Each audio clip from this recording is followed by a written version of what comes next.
Sừng sững trên đỉnh núi Thiếu Thất, ngôi chùa Thiếu Lâm nghìn năm tuổi vẫn trường tồn như một biểu tượng bất diệt của võ thuật và Phật Pháp.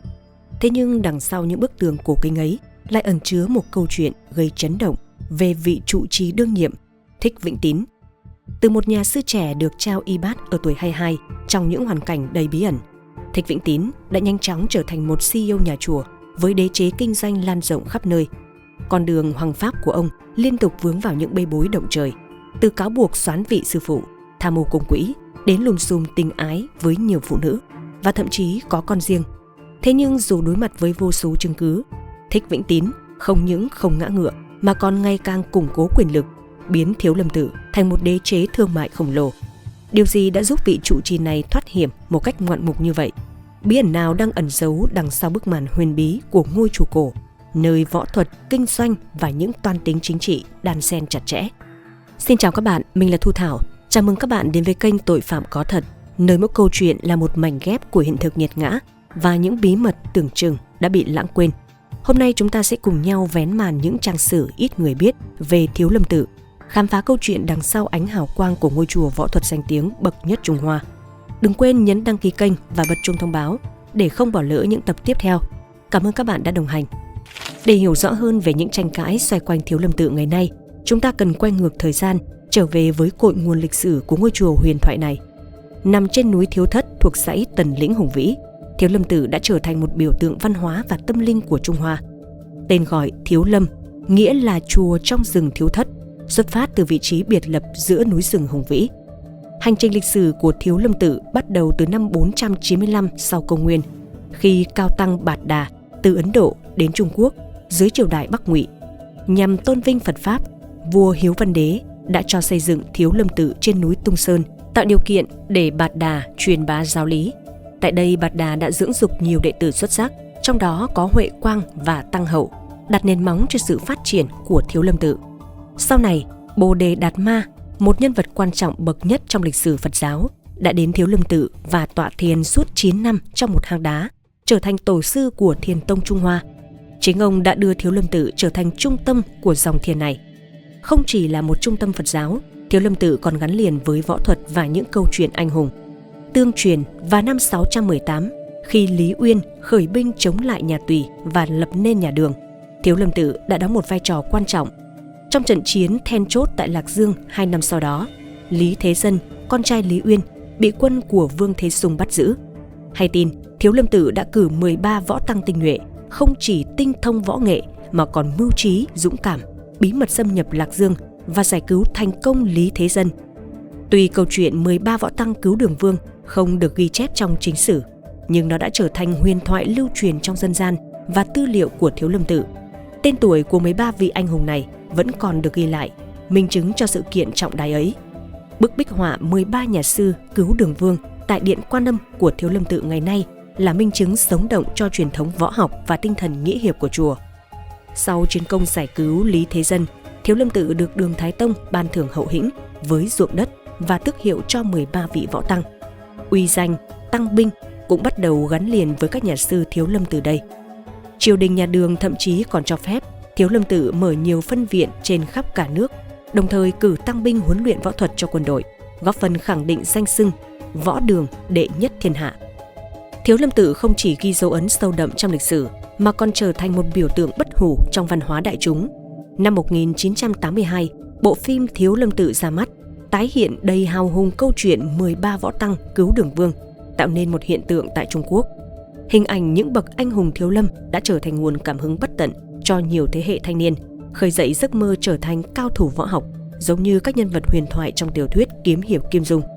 Trải qua hơn một thiên niên kỷ, với biết bao thăng trầm, Thiếu Lâm Tự ngày nay vẫn giữ nguyên vẻ uy nghiêm nhờ vào nhiều lần trùng tu và mở rộng.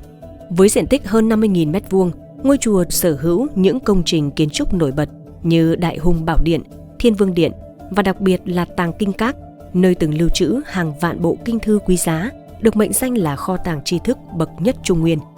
Phía tây chùa là khu tháp mộ rộng hơn 20.000 m², nơi an nghỉ của các thế hệ cao tăng và trụ trì Thiếu Lâm Tự. Bao quanh chùa là vùng rừng núi rộng hơn 19 km², với những con suối và thảm thực vật phong phú, tạo nên một khung cảnh thiên nhiên hùng vĩ, hài hòa với không gian tâm linh thanh tịnh. Trải qua biến thiên của lịch sử, Thiếu Lâm Tự vẫn giữ vững vị thế quan trọng trong đời sống văn hóa và tâm linh của Trung Hoa.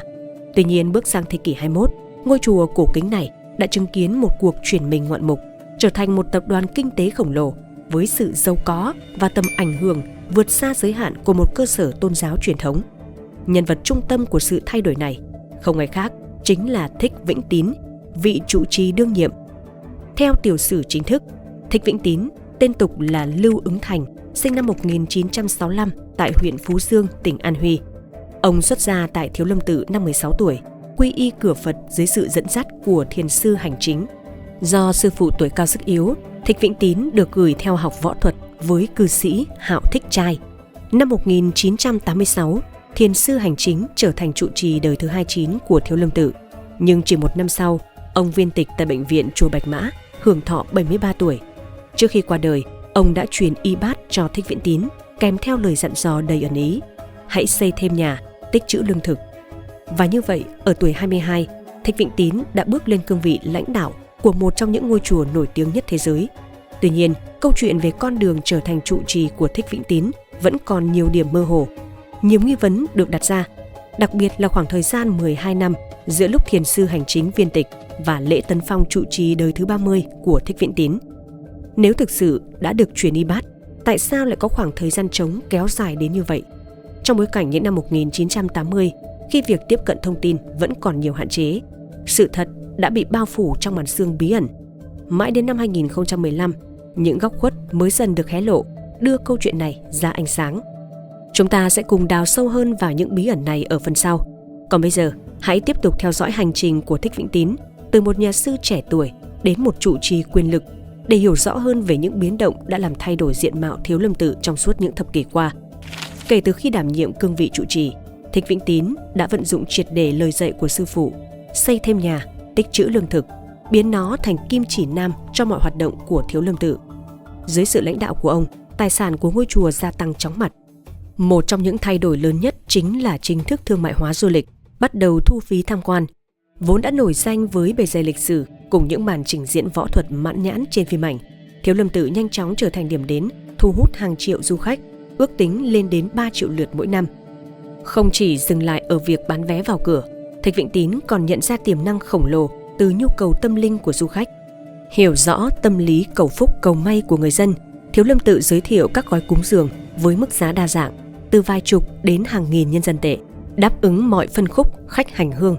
Đặc biệt vào các dịp lễ Tết, các combo cúng dường cao cấp dành riêng cho giới thượng lưu được tung ra với mức giá lên đến hàng chục nghìn nhân dân tệ, mang về nguồn thu khổng lồ cho Thiếu Lâm Tự. Những hoạt động này dù gây nhiều tranh cãi về việc thương mại hóa tín ngưỡng, lại chứng minh cho sự nhạy bén trong kinh doanh của Thích Vĩnh Tín, biến Thiếu Lâm Tự thành một mô hình kinh tế tôn giáo vận hành đầy hiệu quả. Không chỉ tận dụng triệt để giá trị tín ngưỡng, Thiếu Lâm Tự còn khéo léo khai thác túi tiền du khách thông qua hệ thống kinh doanh đồ lưu niệm và vật phẩm phong thủy khai quang. Dù không phải Phật tử hay có thói quen dâng hương, nhiều du khách vẫn khó cưỡng lại sức hút từ những món đồ mang đậm dấu ấn Thiếu Lâm. Theo ước tính của báo chí Trung Quốc, doanh thu hàng năm của Thiếu Lâm Tự đạt ít nhất 300 triệu nhân dân tệ, chỉ tính riêng từ tiền vé, hương khói và đồ lưu niệm. Tuy nhiên, con số này chỉ phản ánh phần nổi của tảng băng chìm. Các khoản thu từ vé vào cửa, hương, nến, vật phẩm đều được ghi chép qua hóa đơn. Nhưng những nguồn tiền từ hòm công đức và tài trợ cho các dự án xây dựng lại rất khó kiểm soát. Doanh thu thực tế của Thiếu Lâm Tự có thể cao hơn con số công bố rất nhiều lần. Từ một chốn thanh tịnh tu hành, Thiếu Lâm Tự dưới thời Thích Vĩnh Tín dần biến thành một trung tâm thương mại tôn giáo sầm uất, thậm chí bị gắn mác điểm du lịch chặt chém bậc nhất Trung Quốc. Nhưng tham vọng của vị trụ trì này không dừng lại ở đó. Ông hướng đến việc biến Thiếu Lâm Tự thành một thương hiệu toàn cầu, tối ưu hóa lợi nhuận từ giá trị thương mại của ngôi chùa. Bước đi quan trọng nhất chính là đăng ký nhãn hiệu Thiếu Lâm với Cục Quản lý Công thương Nhà nước vào năm 1997, bảo hộ quyền sở hữu thương hiệu trong các lĩnh vực võ thuật, hoạt động tôn giáo và hàng loạt sản phẩm liên quan. Động thái này phản ánh tầm nhìn xa và chiến lược kinh doanh bài bản của Thích Vĩnh Tín, với mục tiêu xây dựng một đế chế Thiếu Lâm vượt xa ngoài khuôn khổ một ngôi chùa truyền thống. Không dừng lại trong nước, Thích Vĩnh Tín đưa thương hiệu Thiếu Lâm vươn ra thế giới, thành lập mạng lưới hơn 40 trường dạy võ trên toàn cầu, trải dài từ Trung Quốc, Mỹ, châu Âu, Úc đến Đông Nam Á. Các trường này giảng dạy đa dạng các môn võ Thiếu Lâm, từ côn, kiếm, đao, quyền, cước cho đến thiền định. Tuy nhiên, quy mô phát triển quá nhanh và tuyển sinh ồ ạt đã dẫn đến tình trạng vàng thau lẫn lộn, kéo theo không ít scandal tai tiếng. Năm 2024, một vụ bê bối tình ái liên quan đến một trường Võ Thiếu Lâm đã gây chấn động dư luận. Câu chuyện bắt đầu khi bà Dương, một nữ nhân viên doanh nghiệp nhà nước, đăng ký cho con trai tham gia khóa học võ thuật hè 7 ngày tại Thiếu Lâm Tự. Không rõ cậu bé có tiến bộ về võ thuật hay không, nhưng bà Dương lại say nắng một huấn luyện viên trẻ hơn mình 11 tuổi. Mối quan hệ vụng trộm này kéo dài suốt khóa học, ban ngày dạy võ, ban đêm tâm sự. Sau khi khóa học kết thúc, bà Dương vẫn tiếp tục qua lại với người tình, thậm chí bao nuôi anh ta và đệ đơn ly hôn chồng. Khi sự việc vỡ lở, chồng bà Dương phẫn nộ đăng tải toàn bộ câu chuyện lên mạng xã hội, khiến dư luận xôn xao và vô tình kéo trường Võ Thiếu Lâm vào một scandal từ trên trời rơi xuống. Bên cạnh võ thuật, Thích Vĩnh Tín còn khai thác danh tiếng Thiếu Lâm Tự trong lĩnh vực dược phẩm, quảng bá các bài thuốc gia truyền nghìn năm, từ cao rán, thuốc bổ đến các sản phẩm được quảng cáo với công dụng thần kỳ. Nhiều mặt hàng được tiếp thị rầm rộ, hứa hẹn cải thiện sức khỏe hoặc thậm chí nâng cao thể lực như một cao thủ võ lâm. Thực hư về nguồn gốc và hiệu quả của những bí kíp dược liệu này vẫn còn là một dấu hỏi lớn, nhưng dưới danh nghĩa Thiếu Lâm Tự và sự bảo chứng của Thích Vĩnh Tín, chúng vẫn được đông đảo người tiêu dùng tin tưởng và săn đón. Không dừng lại ở du lịch, võ thuật và y dược, Thích Vĩnh Tín còn bước chân vào ngành công nghiệp giải trí, thành lập công ty văn hóa Thiếu Lâm và hợp tác với nhiều dự án điện ảnh. Tiêu biểu là bộ phim Tân Thiếu Lâm Tự năm 2011 với sự tham gia của ngôi sao điện ảnh Lưu Đức Hoa. Thiếu Lâm Tự không chỉ cung cấp bối cảnh quay mà còn tham gia toàn bộ quá trình sản xuất, từ tuyển chọn diễn viên quần chúng đến hỗ trợ hậu cần. Thành công của bộ phim đã củng cố thương hiệu Thiếu Lâm Tự như một biểu tượng văn hóa đắt giá, mang lại lợi nhuận khổng lồ cho ngôi chùa và chính quyền địa phương. Tài năng kinh doanh xuất chúng của Thích Vĩnh Tín đã giúp ông mở rộng đế chế Thiếu Lâm, nhưng cũng khiến ông nhận về không ít tranh cãi. Chính vì thế, biệt danh CEO nhà chùa vừa là một sự tôn vinh, vừa ẩn chứa những ý kiến trái chiều về con đường ông đã lựa chọn cho Thiếu Lâm Tự. Hành trình thuận buồm xuôi gió của Thích Vĩnh Tín bất ngờ gặp sóng gió lớn vào năm 2015.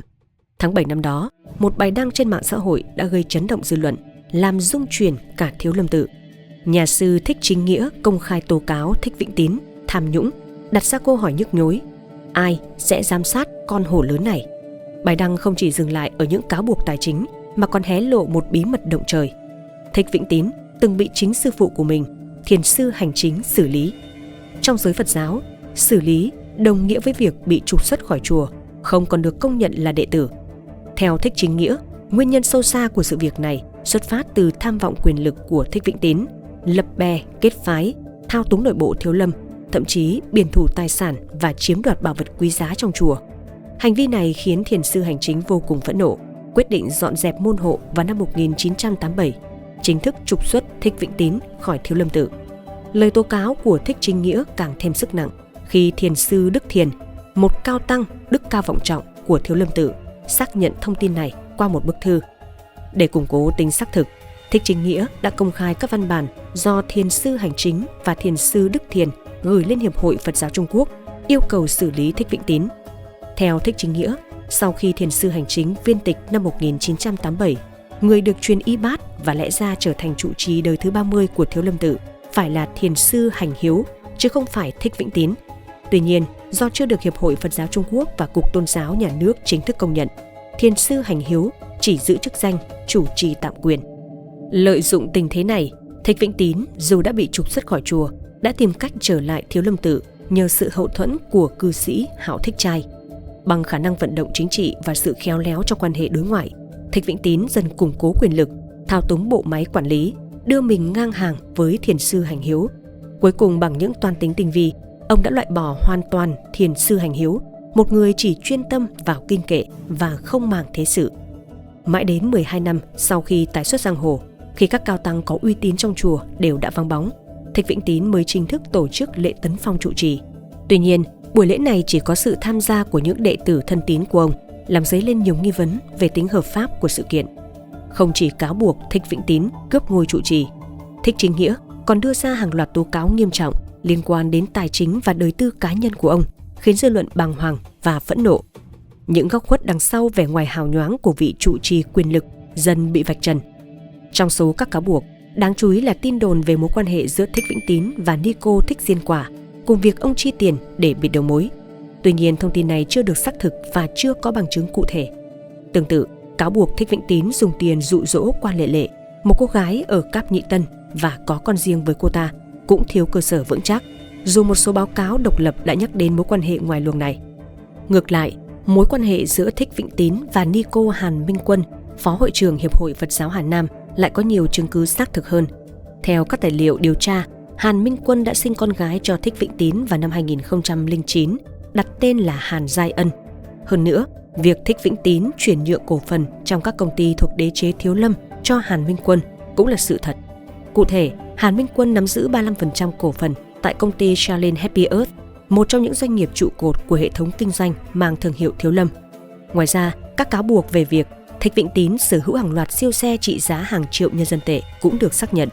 Nhiều nguồn tin cho rằng ông đang nắm giữ khối tài sản khổng lồ, bao gồm bất động sản và nhiều tài sản giá trị khác. Mỗi cáo buộc được Thích Chính Nghĩa đưa ra, nếu được chứng minh, đều có thể khiến Thích Vĩnh Tín bị trục xuất khỏi Thiếu Lâm Tự, thậm chí đối mặt với truy tố hình sự. Vụ bê bối nhanh chóng bùng nổ trên mạng xã hội, thổi bùng làn sóng phẫn nộ trong dư luận. Hầu hết các phương tiện truyền thông từ trong nước đến quốc tế đều đồng loạt đưa tin, biến Thích Vĩnh Tín và Thiếu Lâm Tự trở thành tâm điểm của công chúng. Tuy nhiên, chỉ 5 ngày sau khi bài đăng của Thích Chính Nghĩa xuất hiện, Thiếu Lâm Tự đã chính thức lên tiếng phản bác. Trong một thông cáo báo chí, Thiếu Lâm Tự phủ nhận hoàn toàn sự tồn tại của Thích Chính Nghĩa, khẳng định đây chỉ là một nhân vật bịa đặt. Thông cáo nêu rõ rằng người này từng là một nhà sư trong chùa, nhưng đã bị Thích Vĩnh Tín trục xuất vì vi phạm kỷ luật. Thiếu Lâm Tự cáo buộc Thích Chính Nghĩa tung tin đồn thất thiệt, vu khống trụ trì với mục đích trả thù cá nhân. Tuy nhiên, dư luận và báo chí không dễ bị thuyết phục trước những lời giải thích của Thiếu Lâm Tự. Dù vậy, câu chuyện vẫn chưa khép lại. Những cáo buộc xoay quanh tài sản, đời tư và con đường thâu tóm quyền lực của Thích Vĩnh Tín vẫn tiếp tục là chủ đề gây tranh cãi trong dư luận. Vài ngày sau, hình ảnh của Hàn Minh Quân và Hàn Giai Ân bất ngờ xuất hiện trên các diễn đàn trực tuyến. Hàn Minh Quân được xác nhận là trụ trì của một ngôi chùa nhỏ trực thuộc Thiếu Lâm Tự, còn Hàn Giai Ân chính là con gái ruột của bà, trùng khớp với thông tin do Thích Chính Nghĩa công bố. Làn sóng phẫn nộ trong dư luận tiếp tục dâng cao, đặt Thiếu Lâm Tự vào tình thế vô cùng khó xử. Trước áp lực ngày càng lớn, Thiếu Lâm Tự buộc phải một lần nữa lên tiếng thanh minh, khẳng định Hàn Minh Quân từng trải qua phẫu thuật và không thể sinh con. Theo tuyên bố chính thức, Hàn Giai Ân thực chất là một trẻ mồ côi, được Hàn Minh Quân nhận nuôi, không hề có quan hệ huyết thống với Thích Vĩnh Tín. Tuy nhiên, Thích Chính Nghĩa không hề nao núng, ông ngay lập tức phản công khai thông tin hộ khẩu của Hàn Giai Ân. Theo tài liệu được tiết lộ, Hàn Giai Ân được đăng ký trong hộ khẩu của mẹ Thích Vĩnh Tín, với mẹ là Hàn Minh Quân, nhưng phần thông tin về cha lại để trống. Trước bằng chứng đầy thuyết phục, Thích Chính Nghĩa đã đưa ra một lời thách thức trực tiếp. Thích Vĩnh Tín, ông có dám làm xét nghiệm ADN với Hàn Giai Ân không? Giữa tầm bão dư luận, Thích Vĩnh Tín chọn cách ở ẩn trong chùa, giữ im lặng tuyệt đối. Người phát ngôn của Thiếu Lâm Tự thay mặt trụ trì lên tiếng, cho rằng yêu cầu xét nghiệm ADN là một sự sỉ nhục đối với Thích Vĩnh Tín. Đồng thời, Thiếu Lâm Tự cũng tuyên bố rằng Hàn Minh Quân đã đưa con gái ra nước ngoài, nên xét nghiệm ADN là điều bất khả thi. Tuy nhiên, vụ việc không dừng lại ở đó. Thích Diên Lỗ, cựu huấn luyện viên võ thuật của Thiếu Lâm Tự, cùng 5 nhà sư và nhân viên khác đã đến Bắc Kinh để kiến nghị lên các cơ quan chức năng. Trong một cuộc phỏng vấn, Thích Diên Lỗ khẳng định những cáo buộc của Thích Chính Nghĩa hoàn toàn chính xác và là điều mà nhiều người trong Thiếu Lâm Tự đã biết từ lâu. Thậm chí ông còn tiết lộ rằng trong nội bộ chùa, các nhà sư thường gọi Hàn Minh Quân là sư mẫu, một cách ám chỉ mối quan hệ đặc biệt giữa bà và Thích Vĩnh Tín. Cùng lúc đó, truyền thông Hồng Kông cũng nhập cuộc, tiến hành điều tra sâu hơn về các hoạt động kinh doanh của Thích Vĩnh Tín. Theo các tài liệu được công bố, kể từ khi trở thành trụ trì vào năm 1999, Thích Vĩnh Tín đã đẩy mạnh chiến lược kinh tế hóa võ thuật, thành lập công ty quản lý tài sản vô hình của Thiếu Lâm Tự. Công ty này đã đăng ký hơn 200 nhãn hiệu Thiếu Lâm và sở hữu 7 công ty con, hoạt động trên nhiều lĩnh vực từ võ thuật, du lịch cho đến nhượng quyền thương hiệu quốc tế.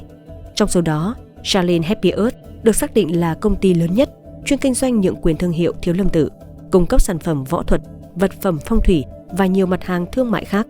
Đáng chú ý, tên của Hàn Minh Quân xuất hiện trong danh sách cổ đông của Charlene Happy Earth, nắm giữ 35% cổ phần. Chi tiết này càng làm tăng nghi ngờ về mối quan hệ thực sự giữa Thích Vĩnh Tín và Hàn Minh Quân, đồng thời củng cố thêm niềm tin của dư luận về tính xác thực của các cáo buộc.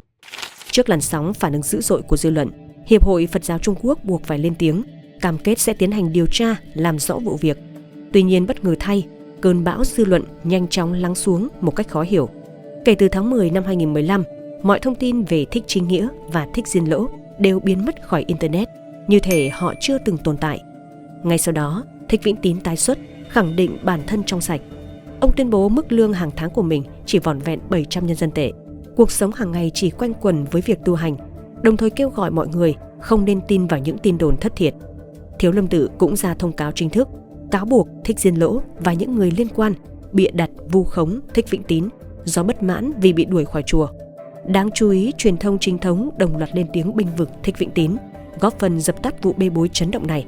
Vụ việc được xem là scandal lớn nhất trong lịch sử Thiếu Lâm Tự đã chìm xuống một cách bí ẩn và Thích Vĩnh Tín tiếp tục giữ vững vị trí trụ trì.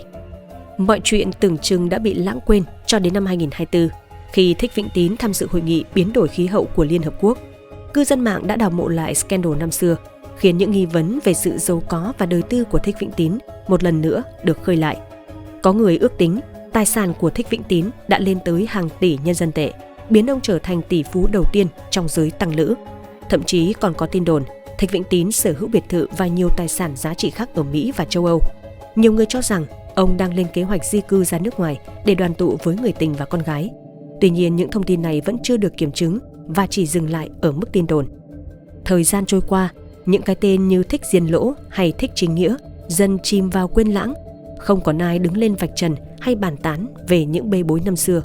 Sự im lặng bao trùm lên Thiếu Lâm Tự, và trong bối cảnh của sự thiếu giám sát từ dư luận, những sai trái, nếu có, sẽ dễ dàng bị che giấu. Trước bức tường thành quyền lực vững chắc, cư dân mạng dường như bất lực, chỉ còn biết đặt niềm tin vào sự hiển linh của các vị tổ sư Thiếu Lâm. Hy vọng một ngày nào đó, môn quy của Thiếu Lâm Tự sẽ được lập lại, thanh tẩy những điều ô uế, trả lại sự trong sạch cho chốn thiền môn. Câu chuyện về Thích Vĩnh Tín và Thiếu Lâm Tự, với những bí ẩn chưa có lời giải đáp, vẫn sẽ còn là một đề tài gây tranh cãi trong nhiều năm tới. Còn bạn nghĩ gì về câu chuyện này? Hãy chia sẻ quan điểm của mình dưới phần bình luận nhé! Đừng quên like, share và subscribe kênh Tội Phạm Có Thật để theo dõi những vụ án hấp dẫn khác. Xin chân thành cảm ơn và hẹn gặp lại!